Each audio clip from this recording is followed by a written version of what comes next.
हमारे सौर मंडल में 8 ग्रह हैं। 8 में से बुध और शुक्र के पास अपने उपग्रह नहीं हैं। बाकी ग्रहों के पास अपने अपने उपग्रह हैं। उसमें से नेपच्यून के पास 14 उपग्रह हैं। यूरेनस के पास 27 उपग्रह हैं।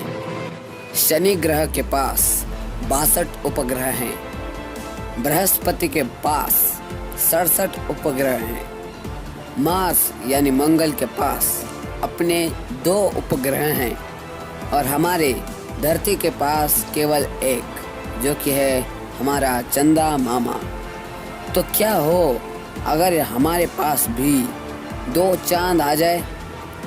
क्या तब भी जीवन संभव हो सकता है धरती पे? चलिए जानते हैं इस वीडियो में।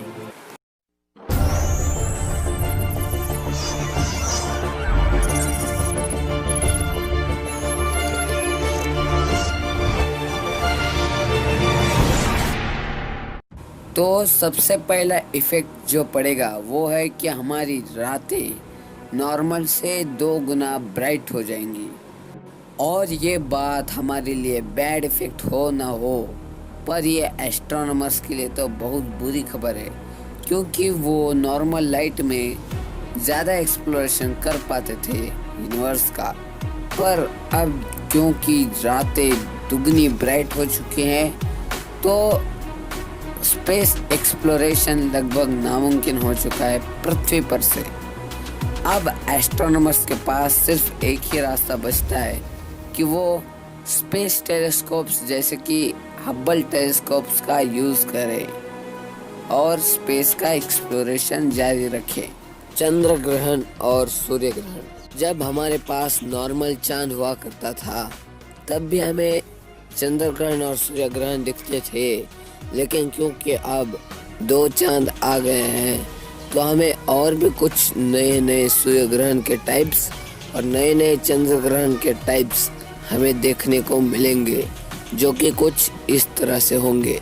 जब दोनों चांद पृथ्वी को ऑर्बिट करते करते सूर्य ग्रहण के लिए कुछ इस तरह से पृथ्वी के सामने आ जाएंगे, अब इस नए पोजीशन के चलते सूर्य ग्रहण कुछ ज़्यादा डार्कर दिखेगा, क्योंकि अब पृथ्वी के सामने एक नहीं बल्कि 2 चांद आ गए हैं।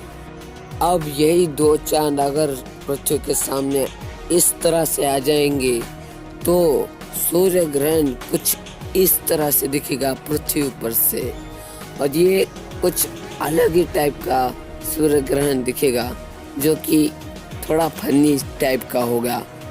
ये पहले हमने कभी नहीं देखा था इस टाइप का सूर्य ग्रहण। इस सूर्य ग्रहण के लिए मुझे ऊपर से व्यू लेना होगा।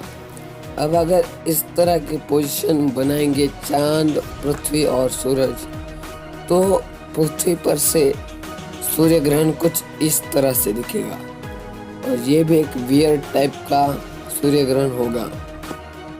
सूर्य ग्रहण में जो चांद की पोजीशंस हमने देखी थी, सेम वही पोजीशंस चंद्र ग्रहण में भी चांद की है, इसलिए हमें ये देखने की जरूरत नहीं है।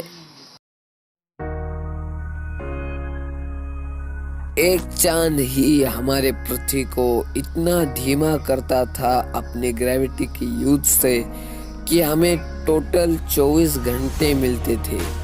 लेकिन क्योंकि अब 2 चांद आ गए हैं तो दोनों अपने अपने ग्रेविटी लगाएंगे और पृथ्वी को दुगना स्लो कर देंगे। इसके वजह से हमें अब 24 घंटे नहीं बल्कि उससे दुगना टाइम यानी 48 आवर्स मिलेंगे।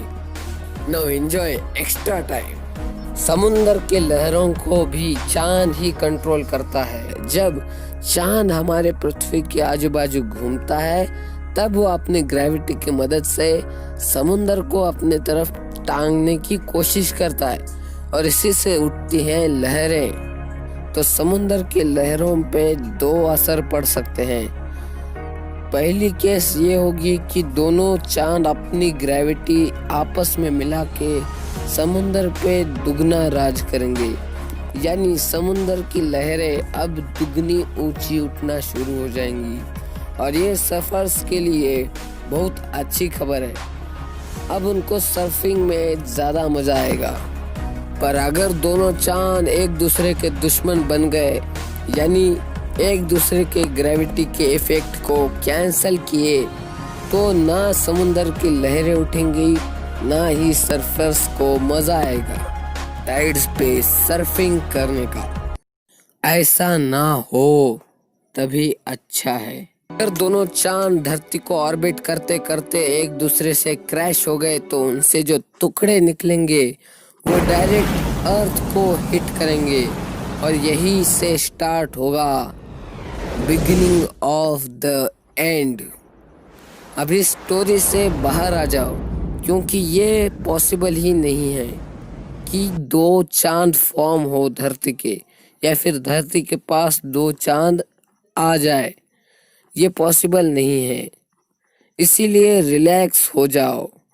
मैं ये वीडियो यही ख़त्म करता हूँ। मिलता हूँ अगले वीडियो में। नमस्कार।